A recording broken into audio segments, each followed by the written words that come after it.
कुछ लोग प्यार में इतने अंधे हो जाते हैं कि वो जात पात, ऊंच नीच, उम्र कुछ नहीं देखते। वो समाज के खिलाफ जाकर शादी कर लेते हैं।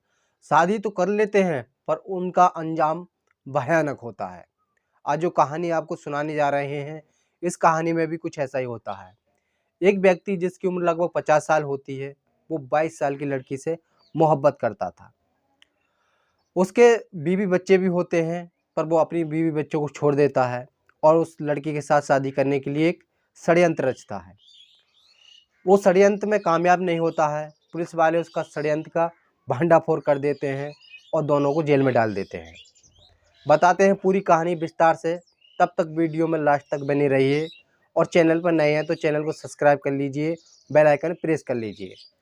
आदाब, नमस्कार, सत श्री अकाल। आप देख रहे हैं देश है हम सफ़र। साथियों, आज जो सच्ची कहानी आपको सुनाने जा रहे हैं, ये सच्ची कहानी उत्तर प्रदेश के इटावा की है। रेलवे क्रॉसिंग पर एक बॉडी मिलती है। बॉडी की सूचना पुलिस वालों को दी जाती है। कुछ देर बाद पुलिस वाले मौके पर पहुंच जाते हैं। पहुंचने के बाद उस बॉडी को कब्जे में ले लेते हैं। उसकी जांच पड़ताल करते हैं, छानबीन करते हैं, किसी तरह से कोई आईडी प्रूफ या कोई फ़ोटो वगैरह मिल जाए जिससे इसकी पहचान हो सके। बॉडी इतनी बुरी कंडीशन में थी कि उसकी पहचान होना मुश्किल था, क्योंकि पूरी तरह से उसका सिर जो था वो कुचल चुका था। पुलिस वालों के पास, बॉडी के पास ऐसा कुछ नहीं मिलता जिससे कि उसकी शिनाख्त हो सके। पुलिस वाले उस बॉडी को कब्जे में लेकर पोस्टमार्टम के लिए भिजवा देते हैं।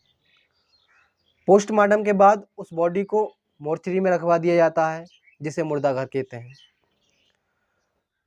4 दिन तक बॉडी मुर्दा घर में ही रखी रहती है और 4 दिन के बाद 4 लोग आते हैं। वो पुलिस वालों को बताते हैं कि जो बॉडी आपको रेलवे क्रॉसिंग पर मिली थी, वो हमारे बेटे अमित कुमार की है। एक व्यक्ति उसमें उसे अपना बेटा बताता है, तो एक भाई बताता है। उसका आधार कार्ड भी होता है उनके साथ, कपड़े भी होते हैं। वो बताते हैं कि इस तरह के ये कपड़े पहन रहा था, ये कपड़े हैं। पुलिस वाले उनकी आईडी लेकर, मोबाइल नंबर लेकर वो बॉडी उन्हें दे देते हैं। पुलिस वाले सोचते हैं कि क्या होगा, बेकार में सरकारी खर्चे पे इसके देह संस्कार का खर्चा हो। पुलिस वालों ने उस बॉडी को देकर अपना पल्ला झाड़ लिया। वो व्यक्ति बॉडी को ले जाकर अंतिम संस्कार कर देते हैं। 3 दिन के बाद 3 लोग और आते हैं।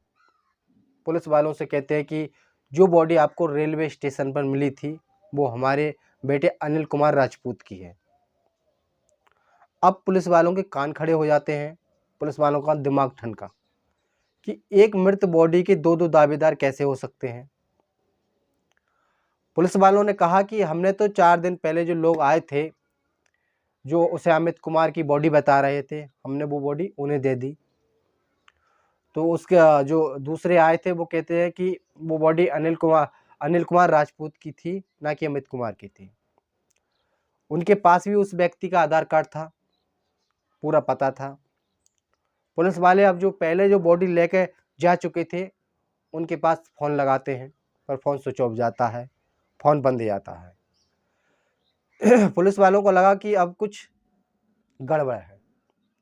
पुलिस वाले तुरंत उनकी जो आईडी दी थी उसके आधार पर उनके घर जाते हैं, उनके एड्रेस पर पहुंचते हैं, पर एड्रेस सभी के सभी फर्जी थे। अब पुलिस वाले समझ चुके थे कि हमारे साथ किसी ने बहुत बड़ा फ्रॉड किया है, किसी ने बहुत बड़ा धोखा किया है। पुलिस वालों को चिंता का सबक ये था कि किसी की बॉडी और कोई ले गया। पुलिस वालों ने अपनी टीम लगाई और उन व्यक्तियों की धरपकड़ चालू कर दी। काफ़ी मशक्क़त के बाद उन व्यक्तियों को गिरफ्तार कर लिया गया। गिरफ्तार करने के बाद जब उनसे पूछा गया तो पूरा घटनाक्रम वो सिलसिलेवार तरीके से बताते चले गए। दरअसल इन व्यक्तियों ने जो षड्यंत्र रचा था वो 4 महीने पहले रचा था। इनमें एक व्यक्ति होता है जिसका नाम हेमराज होता है और जिसकी उम्र लगभग 50 साल की होती है। ये व्यक्ति 22 साल की लड़की मुस्कान से प्यार करता था और उससे शादी करना चाहता था। इसकी जानकारी हेमराज के घर वालों को लगती है, तो हेमराज के घर वाले पत्नी होते हैं, बेटे होते हैं, वे उससे लड़ते हैं, मारपीट करते हैं। हेमराज भी अपनी पत्नी के साथ आए दिन मारपीट करता था। एक दिन मुस्कान को लेकर हेमराज भाग जाता है और भागने की सूचना जैसे ही मुस्कान के घर वालों को लगती है, मुस्कान के घर वाले हेमराज के ऊपर मुकदमा लिखवाते हैं। वो बताते हैं कि हमारी बेटी को हेमराज बेला फुसकार कर ले गया। कुछ दिन के बाद हेमराज और मुस्कान को पुलिस वाले बरामद कर लेते हैं। बरामद करने के बाद में हेमराज को जेल में डाल देते हैं और मुस्कान को उसके परिवार वालों को सौंप देते हैं। हेमराज लगभग 1 साल तक जेल में रहता है। इसी बीच घर वाले उसकी जमानत करा लेते हैं। घर में कोई भी सदस्य कितना भी नालायक हो या कितना भी बेकार हो, फिर भी घर वाले का इतना दिल पसीज जाता है कि उसकी जमानत और उसकी मदद करने को तैयारी हो जाते हैं। इसी तरह हेमराज के घर वालों ने भी हेमराज की जमानत करा ली और हेमराज जमानत पर बाहर आ गया। अब इन दोनों का जो प्यार था वो कम नहीं हुआ था, बल्कि पहले की तरह बरकरार था। अब मुस्कान ने और हेमराज ने एक षड्यंत्र रचा था। हेमराज ने मुस्कान से कहा था कि तुम घर से भागो और भागने के बाद अपने घर वालों को फ़ोन करो, उनसे कहो कि मैंने अमित नाम के एक लड़के से शादी कर ली है और मैंने अपनी ज़िंदगी बसा ली और मैं खुश हूँ। ये इनका प्लान था। तभी ये जो मुस्कान और हेमराज होते हैं, मुस्कान अपने पति का आरोप अपने माँ बाप पर लगाना चाहती थी ताकि कि मैंने अपनी मर्जी के माँ बाप की मर्जी के खिलाफ इससे शादी की और शादी के बाद इन्होंने मेरे घर वालों को ये रास नहीं आया और मेरे घर वालों ने इसे मौत के घाट उतार दिया। ये इनका प्लान था कि मुस्कान के माँ बाप जेल में चले जाएंगे। चले जाने के बाद हेमराज और मुस्कान आराम से शादी कर लेते हैं। ये इनका प्लान था। पर इनका प्लान बनने से ही पहले इनका प्लान बिगड़ गया और दोनों को पुलिस ने गिरफ्तार कर लिया। इसमें 4 लोग थे, हेमराज, मुस्कान, तस्लीम, फारूक। इन चारों व्यक्तियों को गंभीर धाराओं में मुकदमा दर्ज करने के बाद इन्हें जेल भेज दिया।